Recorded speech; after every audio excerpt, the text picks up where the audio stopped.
Hello everyone, welcome to E student. आज के video में हम पढ़ने वाले हैं नाइट्रोजन फिक्सेशन। तो नाइट्रोजन फिक्सेशन पढ़ने से पहले हम लोग नाइट्रोजन मेटाबॉलिज्म देख लेते हैं। नाइट्रोजन मेटाबॉलिज्म के लिए नाइट्रोजन को प्लांट में अब्जॉर्ब करना ज़रूरी है, लेकिन प्लांट नाइट्रोजन को फ्री फॉर्म में मतलब N2 फॉर्म में कभी इनटेक नहीं कर पाता। नाइट्रोजन इनटेक करने के लिए N2 को NO3 माइनस मतलब नाइट्रेट में कन्वर्ट करवाना पड़ता है। तो क्या होता है, सॉइल में डेड ऑर्गेनिक मैटर से प्रोटीन्स बनता है डिग्रेड होके, डिकम्पोज होने के बाद प्रोटीन्स डिकम्पोज करके डिग्रेड करके अमीनो एसिड्स बनाते हैं। अमीनो एसिड से अमोनियम आयंस बनता है, अमोनियम आयंस से बनता है नाइट्राइट, नाइट्राइट से बनता है नाइट्रेट। ये वाला पार्ट जो है ये होता है सॉइल में। अभी क्या होता है, ये नाइट्रेट को प्लांट ले लेता है, अपटेक करता है। अभी इन प्लांट बॉडी अभी जो हो रहा है ये प्लांट बॉडी में हो रहा है। प्लांट बॉडी में क्या होता है, नाइट्रेट से नाइट्राइट बनता है, नाइट्राइट से अमोनियम आयंस बनते हैं, अमोनियम से अमीनो एसिड्स बनते हैं, अमीनो एसिड से प्रोटीन्स, प्रोटीन्स से फिर लिविंग ऑर्गेनिज्म, और लिविंग ऑर्गेनिज्म जब मर जाता है मतलब डेड ऑर्गेनिक मैटर फॉर्म करता है, और ये साइकिल चलती रहती है। इसको बोलते हैं नाइट्रोजन साइकिल, और यही नाइट्रोजन मेटाबॉलिज्म का पाथवे है। तो अभी यहाँ पे आप लोग देख सकते हो कि मैंने यहाँ पे कुछ कुछ पार्ट्स मार्क करे हैं। ये है 1, ये वाला पार्ट है 2, ये 3, 4 और ये 5। अभी ये क्या है तो देखते हैं। 1 क्या है, 1 को बोलते हैं एमोनिफिकेशन। क्यों? क्योंकि देखिए ऑर्गेनिक मैटर से अमोनियम आयंस बन रहे हैं, तो इस टोटल प्रोसेस को बोला जाता है एमोनिफिकेशन। अभी 2 क्या है, नाइट्रिफिकेशन। नाइट्रिफिकेशन क्यों? क्योंकि अमोनियम आयन से नाइट्रेट आयन बन रहे हैं, इसलिए बोलते हैं इसको नाइट्रिफिकेशन। प्रोसेस 3 को बोलते हैं नाइट्रेट एसिमिलेशन, और प्रोसेस 4 को बोलते हैं नाइट्राइट एसिमिलेशन। नाइट्रेट से नाइट्राइट बन रहा है, इसको बोलते हैं नाइट्रेट एसिमिलेशन, क्योंकि नाइट्रेट को एसिमिलेट करा जा रहा है नाइट्राइट में। और 4th को बोला जाता है नाइट्राइट एसिमिलेशन, क्योंकि नाइट्राइट को एसिमिलेट करा जाता है in form of ammonium ions.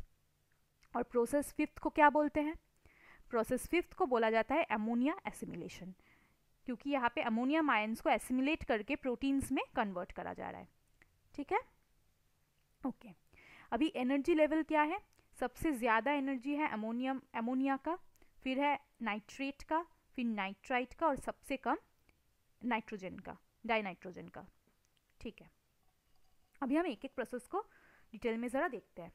Ammonification में क्या होता है, formation of ammonia from dead organic matter. Ammonia का फॉर्मेशन होता है डेड ऑर्गेनिक मैटर से, और ये कौन कौन से ऑर्गेनिजम्स हेल्प करते हैं इसको करने के लिए, बैसिलस रैमोसस, बैसिलस माइकोइड्स और बैसिलस वल्गैरिस। अभी आते हैं टू नाइट्रिफिकेशन। नाइट्रिफिकेशन में नाइट्रेट का फॉर्मेशन होता है सॉइल में, ये दोनों प्रोसेस सॉइल में होते थे। ओके, तो स्टेप 1 में क्या होता है, ये स्टेप 2 स्टेप्स में होते हैं। हाँ, स्टेप 1 में ऑक्सीडेशन ऑफ अमोनियम आयंस होते हैं। तो क्या हो रहा है, अमोनियम आयन से नाइट्राइट बन रहा है, और इस प्रोसेस को बोलते हैं नाइट्रोसोफिकेशन। नाइट्रिफिकेशन में एक प्रोसेस होता है, फर्स्ट स्टेप को बोलते हैं नाइट्रोसोफिकेशन, सेकेंड स्टेप को नाइट्रिफिकेशन ही बोलते हैं। और ये वाला जो नाइट्रोसोफिकेशन ये कौन करवाता है, नाइट्रोसोमोनस, नाइट्रोसोकॉकस। तो अगर नाइट्रोसो आप लोग देखेंगे तो आप लोग समझ जाना कि ये अमोनियम आयन से नाइट्राइट में कन्वर्ट करता है, मतलब नाइट्रोसोफिकेशन करवाता है। और स्टेप 2 में क्या होता है, स्टेप 2 में होता है ऑक्सीडेशन ऑफ NO2 माइनस।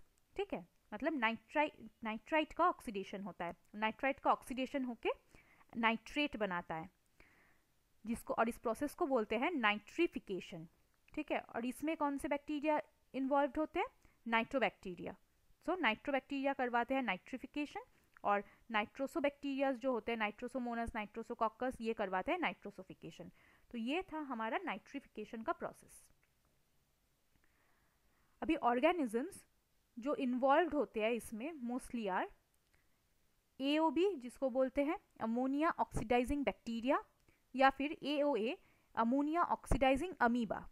ये क्या करते हैं, अपटेक करते हैं NO3 को Uptake of NO3 by plants from soil. अच्छा, ये जो ये अलग पॉइंट है, ये जो दो है ये नाइट्रिफिकेशन में हेल्प करते हैं, ठीक है। तो फिर ये जो बैक्टीरिया है जो कि नाइट्रिफिकेशन में हेल्प करे, ये है सारे अमोनिया ऑक्सीडाइजिंग बैक्टीरिया, क्योंकि ये जो है अमोनिया को ऑक्सीडाइज कर रहे हैं, ठीक है। ओके, अभी नाइट्रेट जो अपटेक होता है प्लांट में, वो अपटेक का प्रोसेस एक्टिव प्रोसेस होता है, एक्टिवली दिया जाता है, मतलब with the help of energy, ठीक है। अभी हम आते हैं डीनाइट्रिफिकेशन में। डीनाइट्रिफिकेशन में क्या होता है, ये वाला प्रोसेस हमने वहाँ पे दिखाया नहीं था पहले वाले चार्ट पे। डीनाइट्रिफिकेशन में नाइट्रेट से डाइनाइट्रेट, NO2, NO, N2O ये सब बनता है, मतलब नाइट्रेट का रिडक्शन होता है, ठीक है। नाइट्रेट का रिडक्शन होके ये सब होता है, ये सब बनता है। तो फिर नाइट्रेट का रिडक्शन, अभी ये वाला प्रोसेस कौन कौन करवाता है? Bacterium denitrificans, Pseudomonas denitrificans, Micrococcus denitrificans. अगर लास्ट में डीनाइट्रिफिकेंस हो तो फिर वो ये प्रोसेस करवाएगा, डीनाइट्रिफिकेशन करवाएगा। और एक एरोबिक बैक्टीरिया है जो डीनाइट्रिफिकेशन करवाता है, जिसका नाम है बैसिलस सबटिलिस। बाकी जो ये सारे माइक्रो ऑर्गेनिज्म थे, बैक्टीरिया थे, ये सारे एनारोबिक थे। सिर्फ एक एरोबिक बैक्टीरिया है जो कि डीनाइट्रिफिकेशन करवाता है, उसका नाम है बैसिलस सबटिलिस। अभी है assimilation of NO3 minus. NO3 minus का एसिमिलेशन अभी कैसे होता है? सबसे पहले होता है नाइट्रेट रिडक्शन, मतलब यहाँ पे नाइट्रेट रिडक्शन देखा जाता है, और यहाँ पे भी दो स्टेप्स इन्वॉल्व होते हैं। पहला स्टेप साइटोसॉल में होता है, दूसरा वाला स्टेप प्लास्टिड में होता है। क्या हो रहा है देखिए, स्टेप 1 में नाइट्रेट से नाइट्राइट बन रहा है, और इसके लिए जो एंजाइम रिक्वायर्ड है उसका नाम है नाइट्रेट रिडक्टेज। और ये नाइट्रेट रिडक्टेज एंजाइम साइटोसॉल में मिलता है सिर्फ, इसीलिए ये स्टेप साइटोसॉल में होता है। ये सेकेंड वाला जो प्रोसेस है, मतलब सेकेंड जो स्टेप है, वहाँ पे ये नाइट्राइट से बनता है NH4+, और इस वाले एंजाइम का नाम है नाइट्राइट रिडक्टेज। और ये नाइट्राइट रिडक्टेज प्रेजेंट होता है प्लास्टिड्स में, इसीलिए ये वाला स्टेप सिर्फ प्लास्टिड्स में ही होता है, ठीक है। अभी ये जो दो स्टेप्स है, ये दोनों चलाने के लिए 12 ATP equivalent energy are needed, मतलब 12 ATP के इक्विवेलेंट जो एनर्जी होगा उतना एनर्जी चाहिए होता है ये दोनों स्टेप्स को करवाने के लिए, ठीक है। अभी हम ये दोनों जो एंजाइम्स हमने पढ़े उनके बारे में ज़रा देख लेते हैं। सबसे पहले है नाइट्रेट रिडक्टेज, जो कि साइटोसॉल में प्रेजेंट होता है। इसके लिए इलेक्ट्रॉन डोनर होता है NADH या फिर NADPH। सबसे ज़्यादा NADH ही होता है, कभी कभार NADPH। ये जो एंजाइम है ये डाइमेरिक है, मतलब दो सब यूनिट्स है इसके, और इसमें एक कॉम्प्लेक्स मिलता है जिसका नाम है MOCO, मतलब MO फॉर मॉलिब्डेनम कॉम्प्लेक्स, ठीक है, मॉलिब्डेनम कॉम्प्लेक्स। अभी यहाँ पे मैंने उसका स्ट्रक्चर लिख दे के रखा है। देखिए डाइमर है, ये एक चेन, ये दो चेन डाइमर्स है। उसके एन टर्मिनल पे साइड पे है MOCO, मतलब मोको, उसके बाद है हीम, उसके बाद है FAD होता है C टर्मिनल पे। दोनों में ही सेम सेम है, और MOCO के साथ एक प्रोस्थेटिक ग्रुप्स लगा हुआ है जिसका नाम है टेरिन, ठीक है, टेरिन लगा हुआ है। तो प्रोस्थेटिक ग्रुप्स क्या क्या है? मॉलिब्डेनम टेरिन, मॉलिब्डेनम के साथ टेरिन लगा हुआ होता है, हीम FAD। और यहाँ पे रिएक्शन क्या होता है?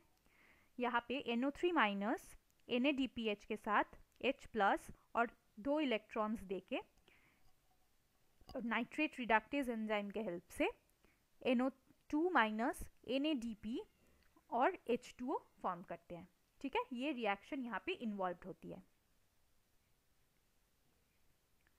अभी हम आते हैं, अगर लाइट के प्रेजेंस में क्या होता है। लाइट के प्रेजेंस में ये जो नाइट्रेट रिडक्टेज है उसके साथ एक फॉस्फेट ग्रुप लगा रहता है, और ये फॉस्फेट एक क्या बोलते हैं, इनहिबिटरी फॉस्फेट है। ये नाइट्रेट रिडक्टेज को इनएक्टिव करके रखता है, काम करने नहीं देता। तो लाइट के प्रेजेंस में क्या हो रहा है, जब लाइट आ रहा है, फॉस्फेटेज करके एक एंजाइम है जो एक्टिव हो जाता है, और ये क्या करता है, इस इनहिबिटरी फॉस्फेट को निकाल देता है। तो क्या हो गया, ये NR फ्री हो गया, और वो एक्टिव फॉर्म में कन्वर्ट हो गया। मतलब लाइट एनआर इनएक्टिव को एनआर एक्टिव करवाता है। How? By removing the phosphate. ठीक है। और अगर एब्सेंस ऑफ लाइट हुआ या फिर Mg2+ का कंसेंट्रेशन अगर बहुत हाई हो गया तो क्या होगा? ये जो एनआर जो कि एक्टिव फॉर्म में था उसमें एक इनहिबिटरी फॉस्फेट, एक काइनेज नाम का एंजाइम लगाएगा।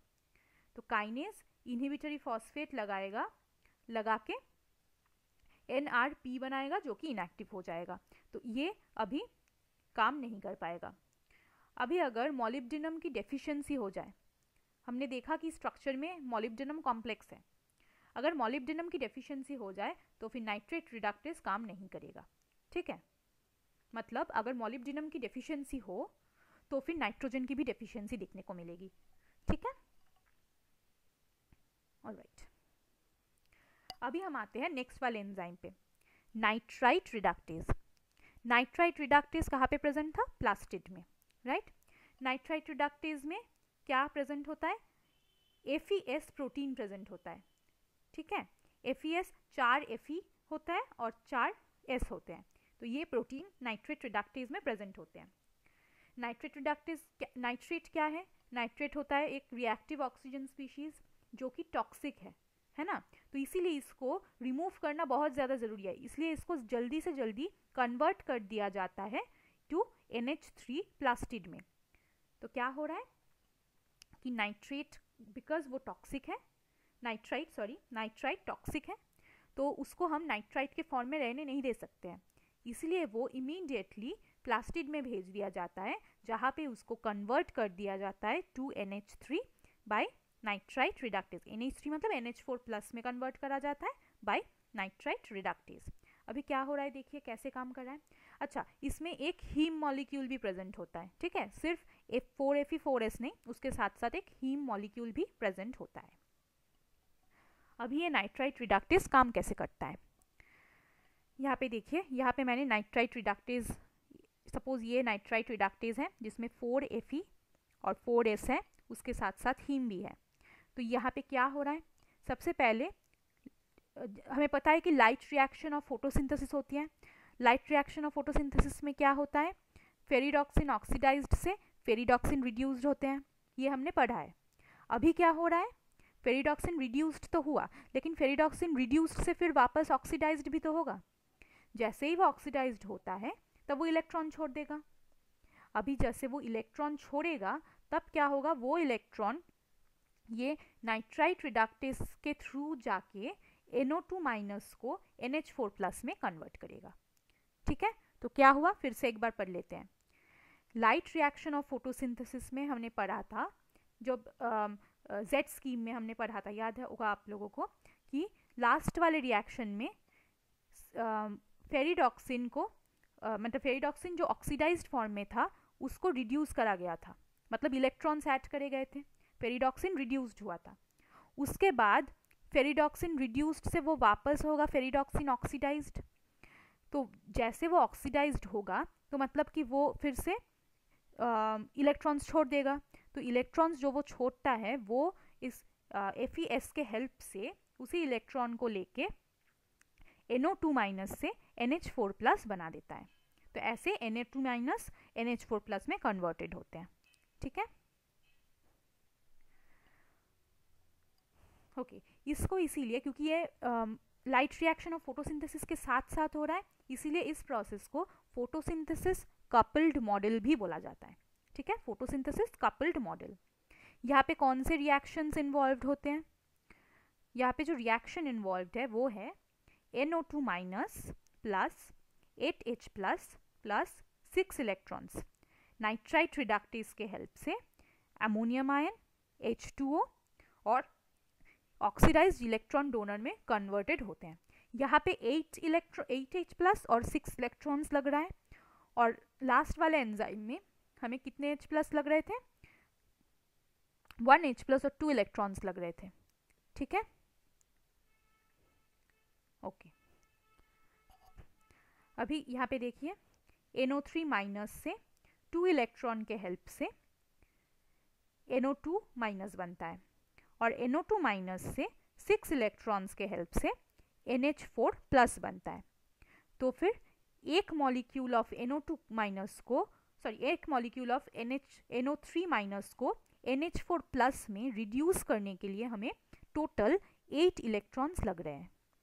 1 मॉलिक्यूल ऑफ NO3 माइनस से 1 मॉलिक्यूल ऑफ NH4 प्लस बनाने के लिए हमें 8 इलेक्ट्रॉन्स लग रहे हैं। ओके, अभी हम आते हैं अमोनिया एसिमिलेशन में। अमोनिया एसिमिलेशन में क्या होता है? अमोनिया जो कि टॉक्सिक होता है सेल्स के लिए, उसको जल्दी से जल्दी अमाइनो एसिड में इनकॉर्पोरेट कर दिया जाता है। अमोनिया टॉक्सिक होती है इसलिए उसको अमोनिया फॉर्म में नहीं रहने दिया जाता है, अमोनियम आयन को जल्दी से जल्दी अमाइनो एसिड्स में कन्वर्ट कर दिया जाता है। यहाँ पे कौन से रिएक्शंस इन्वॉल्व होते हैं? पहला रिएक्शन NH4 प्लस ग्लूटामेट के साथ NH4 प्लस रिएक्ट करके ग्लूटामिन सिंथेज करके एक एंजाइम है, उसके हेल्प से ATP से ADP बनाता है और वहाँ से ग्लूटामिन बनाता है। तो यहाँ पे हमें ग्लूटामिन मिल गया, ठीक है, NH4 प्लस से ग्लूटामिन बन गया। अभी क्या होता है, ये जो ग्लूटामिन है, ये ग्लूटामिन 2-ऑक्सोग्लूटारेट, जिसको हम अल्फा कीटोग्लूटारेट भी बोलते हैं, उसके साथ जुड़ के गोगैट करके एक एंजाइम है, उसके हेल्प से और फेरिडॉक्सिन के हेल्प से बनाता है 2 मॉलिक्यूल्स ऑफ ग्लूटामेट, मतलब ग्लूटामिन से ग्लूटामेट भी बनता है। तो ये साइक्लिक प्रोसेस है, ऑलमोस्ट चलता रहता है, ठीक है। और इस साइकिल को बोला जाता है GS गोगैट साइकिल, मतलब ग्लूटामेट से ग्लूटामिन बनेगा GS से और ग्लूटामिन से ग्लूटामेट बनेगा गोगैट से। अभी इनका फुल फॉर्म क्या है? GS का फुल फॉर्म है ग्लूटामिन सिंथेज और गोगैट का फुल फॉर्म क्या है? Glutamine two oxoglutarate amino transferase. क्योंकि यहाँ पे ग्लूटामिन और 2-ऑक्सोग्लूटारेट यूज हो रहे थे, इनसे अमीनो ग्रुप ट्रांसफर हो रहा था, राइट, इसलिए बोला जाता है ग्लूटामिन 2-ऑक्सोग्लूटारेट अमीनो ट्रांसफरेज। और ये रिएक्शन कहाँ पे हो रहा है? ये रिएक्शन होता है प्लास्टिड्स में, ठीक है, ऑलराइट। अभी अगर किसी कारण से ये GS गोगैट एंजाइम प्रेजेंट ना हो, सपोज वो नॉन फंक्शनल हो गया या फिर ऐसा कुछ रीजन है जो, या फिर कुछ इसको ब्लॉक कर रहा है, अगर ये GS गोगैट एंजाइम्स अगर फंक्शनल ना हो तो क्या होता है? ग्लूटामेट डिहाइड्रोजिनेज करके एक एंजाइम है, वो इस रिएक्शन को कैटेलाइज करता है, ग्लूटामेट डिहाइड्रोजिनेज।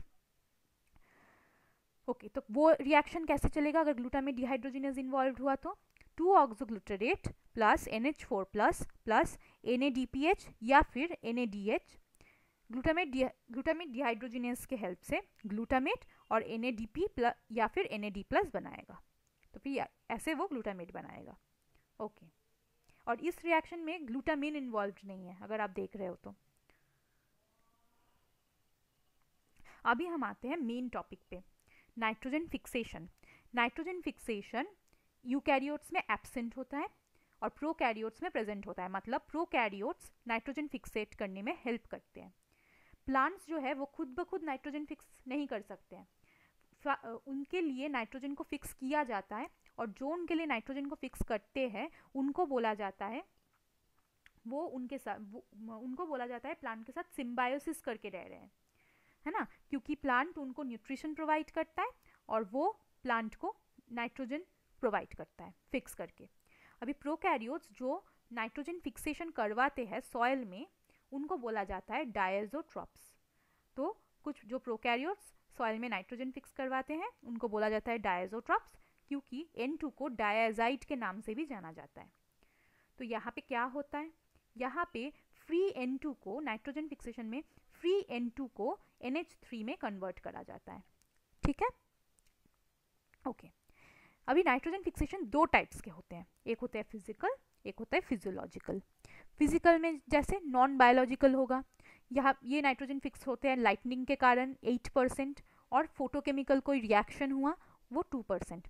बाकी जो 90% है वो होता है बायोलॉजिकल, फिजियोलॉजिकल में, ठीक है। कोई लिविंग ऑर्गेनिज्म जो कि सिम्बायोटिक इंटरेक्शन कर रहे हैं मोस्टली, वो इस नाइट्रोजन को फिक्स करते हैं, वो है 90%।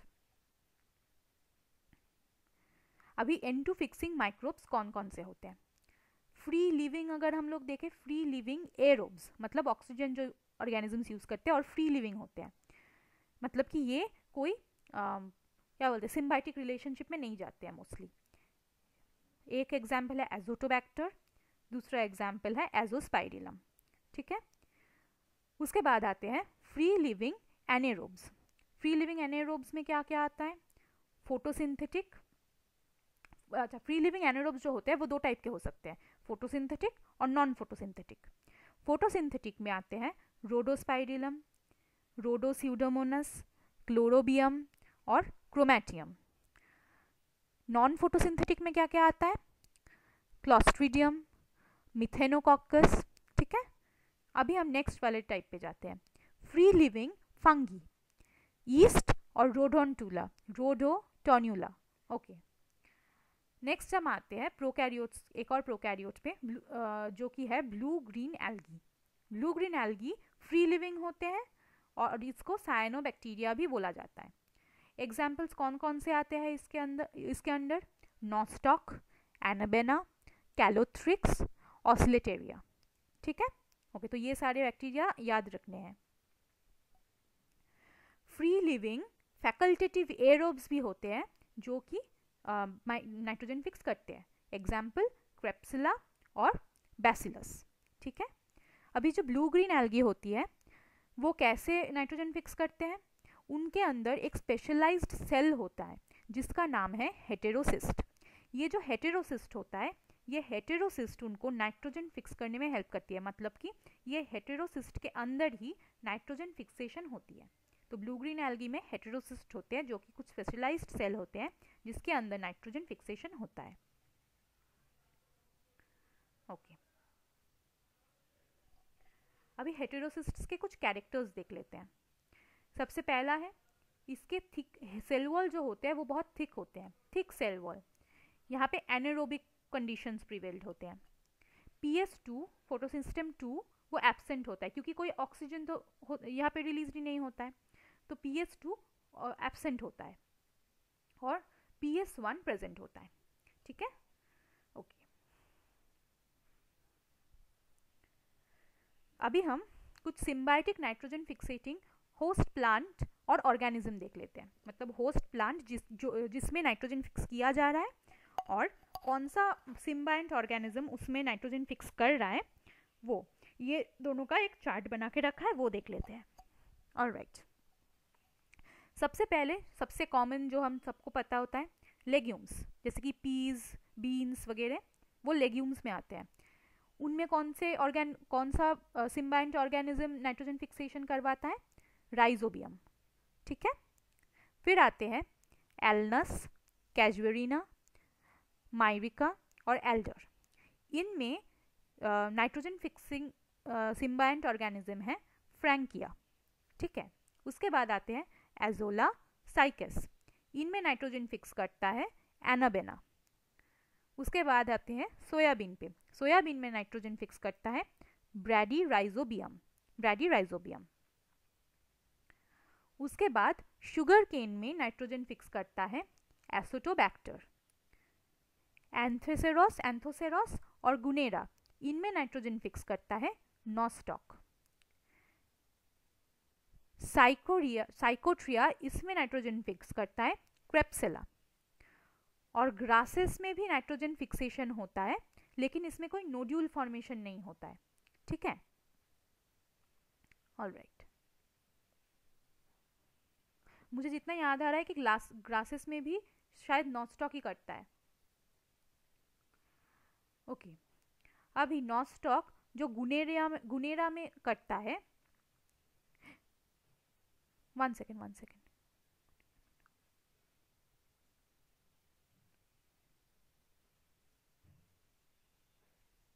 हाँ जी, नहीं, ग्रासेस में नॉस्टॉक नहीं करता है। नॉस्टॉक दो प्लांट में करता है, एक होता है गुनेरा, एक होता है एंथोसेरॉस। अभी कैसे होता है, नॉस्टॉक जो गुनेरा में कर रहा है नाइट्रोजन फिक्स, वो वहाँ पे स्टेम एंड रूट नोड्यूल्स बनाता है। मतलब जो नोड्यूल्स बनते हैं पिंक कलर के, वो स्टेम में भी बनेगा, रूट में भी बनेगा। लेकिन नॉस्टॉक जब एंथोसेरॉस में नाइट्रोजन फिक्स करता है तो सिर्फ रूट नोड्यूल्स ही बनता है। ठीक है, क्रिप्सिला जो है वो साइकोट्रिया में लीफ और रूट नोड्यूल्स बनाता है। मतलब यहाँ पे नोड्यूल्स लीफ में भी बनेगा और रूट में भी बनेगा, और बाकी जो है वहाँ पे सिर्फ रूट नोड्यूल्स ही बनते हैं। ठीक है, ओके। अभी हम ज़रा नाइट्रोजिनेज एंजाइम कॉम्प्लेक्स को देख लेते हैं।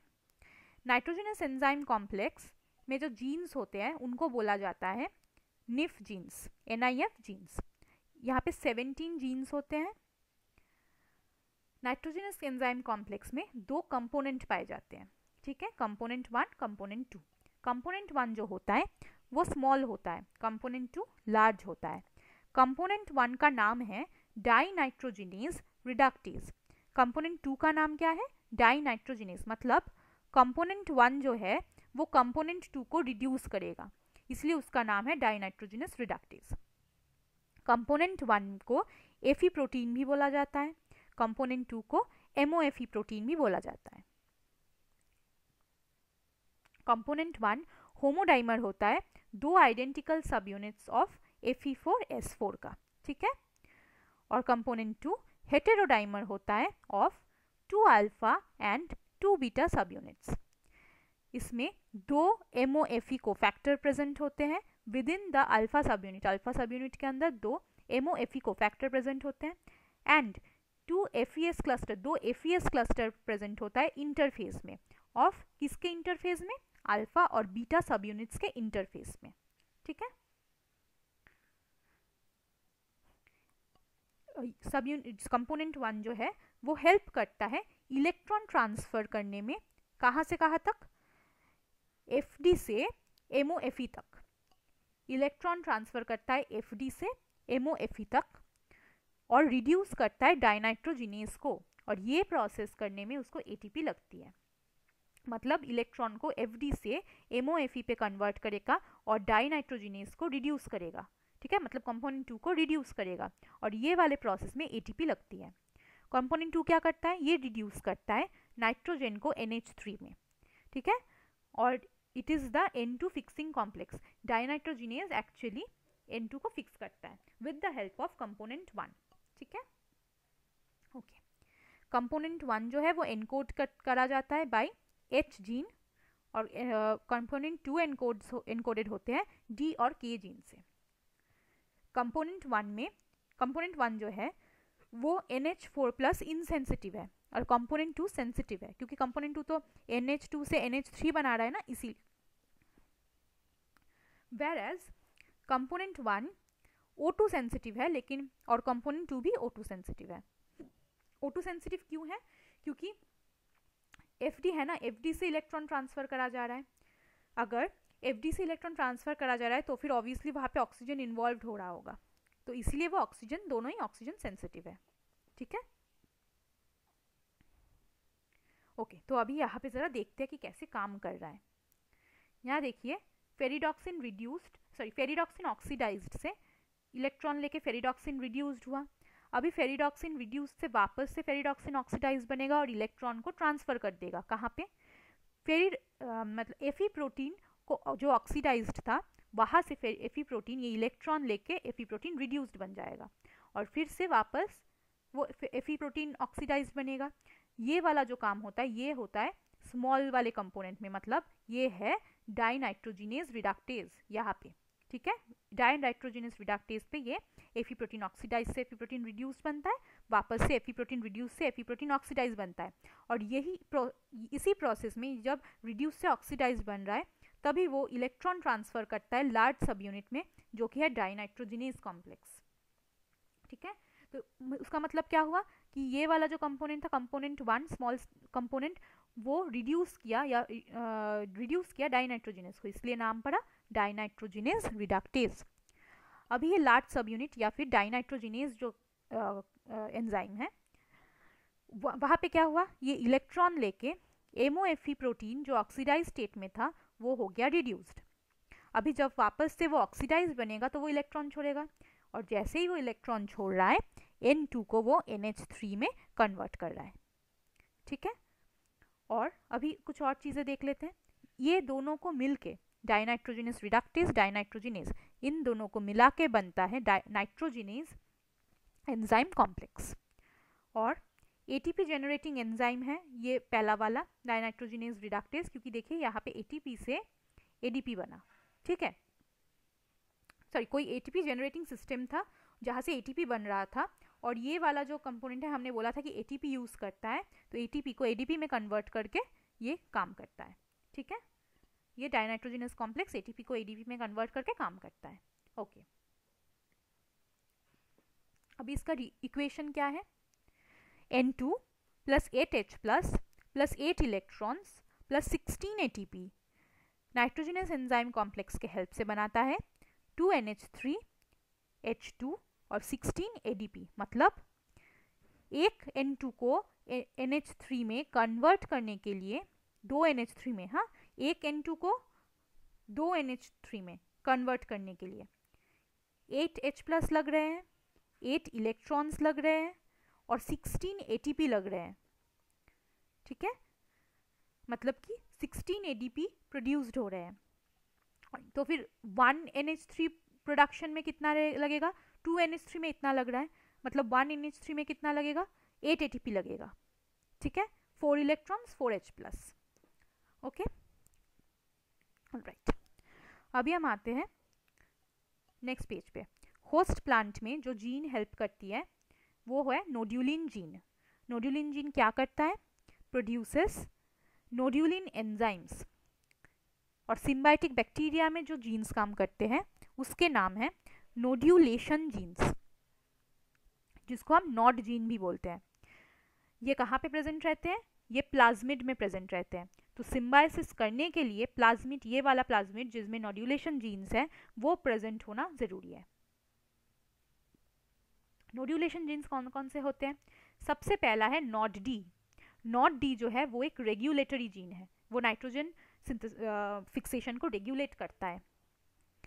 कैसे रेगुलेट करता है, कैसे रेगुलेट कर रहा है, वो हेल्प करता है एक्सप्रेसिंग में ऑफ कुछ और जीन्स के एक्सप्रेसिंग में वो हेल्प करता है। सबसे पहला कॉमन जीन्स, जो कि कॉमन नॉड जीन्स बोले जाते हैं, जो कि है नॉड ए, नॉड बी और नॉड सी, और कुछ होस्ट स्पेसिफिक जीन्स। ये होस्ट स्पेसिफिक जीन्स दो टाइप्स के हो सकते हैं।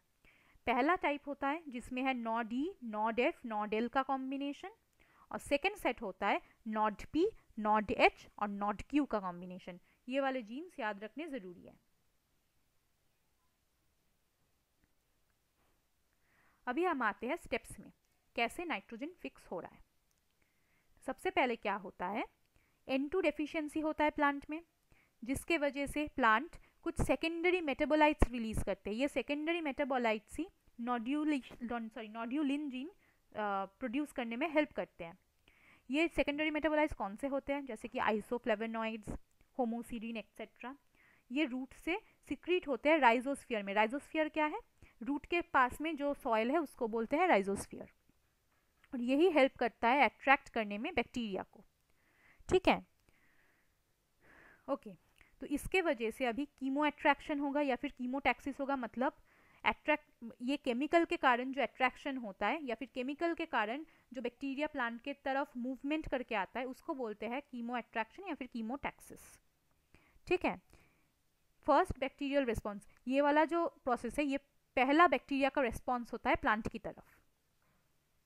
जो सेकेंडरी मेटाबोलाइट्स होते हैं वो एक्टिवेट, ये कैसे होता है, क्योंकि ये जो सेकेंडरी मेटाबोलाइट्स है वो बैक्टीरिया के नॉड डी जीन को एक्टिवेट कर देता है, ठीक है।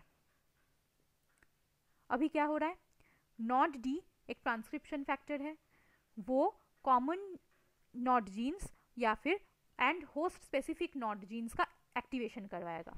तो वो कॉमन नॉड जीन्स को एक्टिवेट करवाएगा ABC, या फिर कोई एक set of host specific nod gene को एक्टिवेट कराएगा, ठीक है। अभी यहाँ पे जरा हम देख लेते हैं कि ये लोग nod A, nod B, nod C है क्या एक्चुअल में। नॉड ए का फुल फॉर्म है एन एसिटाइल ट्रांसफरेज। ये क्या करता है, कैटेलाइज करता है addition of fatty acyl chain, मतलब फैटी एसाइल चेन को जोड़ता है, ठीक है। नॉड बी क्या है, काइटिन ओलिगोसैकेराइड डी एसिटाइलेज। ये एसिटाइल ग्रुप को रिमूव करता है टर्मिनल से, एंड से, ठीक है, ऑफ टर्मिनल में एंड में जो नॉन रिड्यूसिंग शुगर है उसके एसिटाइल ग्रुप को वो रिमूव करता है, ये वाला, ठीक है, नॉट बी। नॉट सी क्या है, काइटिन ओलिगोसैकेराइड सिंथेटेज। ये क्या कर रहा है, ये लिंक करता है N acetyl D glucosamine monomers को, ठीक है। अभी length of fatty acyl chain and functional group addition, ये जो चीज़ है ये डिपेंड करता है होस्ट स्पेसिफिक जीन पे। मतलब कि ये वाली चीज़ हो गए, कॉमन नॉट जीन ने कर दिया, ये सारे प्लांट्स में ज़रूरी है। अभी कितना बड़ा लेंथ होगा फैटी एसाइल चेन का, या फिर कौन से फंक्शनल ग्रुप एडिशन होंगे, इस पे वो डिपेंड करता है होस्ट स्पेसिफिक जीन्स पे। According to plant and the symbiont ये डिसाइड होता है, ठीक है। ओके, अभी जो ये सिग्नल्स बने वो डिस्प्ले करेगा बैक्टीरिया, ठीक है। और उसके हिसाब से ये सिग्नल्स जैसे ही वो बैक्टीरिया दिखाएगा तो प्लांट में स्पेसिफिक रिसेप्टर्स होंगे उस सिग्नल के लिए, जो कि है लेक्टिन। उसके साथ वो बैक्टीरिया बाइंड कर जाता है, बैक्टीरिया या फिर ब्लू ग्रीन एल्गी जो भी हो, वो बाइंड कर जाता है। बाइंड करने के बाद क्या होता है, अभी होता है कंपार्टमेंटलाइजेशन ऑफ बैक्टीरिया और रूट कर्लिंग। यहाँ पे ये देखिए, यहाँ पे बैक्टीरिया बहुत सारे आ गए, ये रेड कलर के बैक्टीरिया है और ये रूट हेयर है ब्लैक वाला, तो यहाँ पे बहुत सारे बैक्टीरिया आ गए, तो इसी को बोलते हैं बैक्टीरियल कंपार्टमेंटलाइजेशन। एक पार्ट में ये जो रूट का जो एंड है रूट हेयर का, वहाँ पे आके सारे जमा हो गए, तो इसीलिए उसको बोलते हैं बैक्टीरियल कंपार्टमेंटलाइजेशन। और यहाँ पे जमा होके क्या कर रहे हैं, रूट को देखिए कैसे कर्ल कर दिया है, तो रूट कर्लिंग होती है। इसके वजह से जैसे ही रूट कर्ल हुआ एक इन्फेक्शन थ्रेड शुरू होगा, मतलब बैक्टीरिया इस रूट हेयर से कर्ल से अंदर जाएगा, अंदर जाके यहाँ पे बढ़ता रहेगा। देखिए यहाँ पे इन्फेक्शन थ्रेड, ये रेड कलर का मैंने इन्फेक्शन थ्रेड दिखाया है, बढ़ता जा रहा है टुवर्ड्स द सेल, ठीक है। इन्फेक्शन थ्रेड बनेगा जहाँ पे बैक्टीरिया रह रहा है, रिसाइड कर रहा है। ये इन्फेक्शन थ्रेड गोल्जी कॉम्प्लेक्स के वेसिकल से बनता है, ठीक है, और ये पेनिट्रेशन में हेल्प करता है इन्फेक्शन थ्रेड को, ठीक है।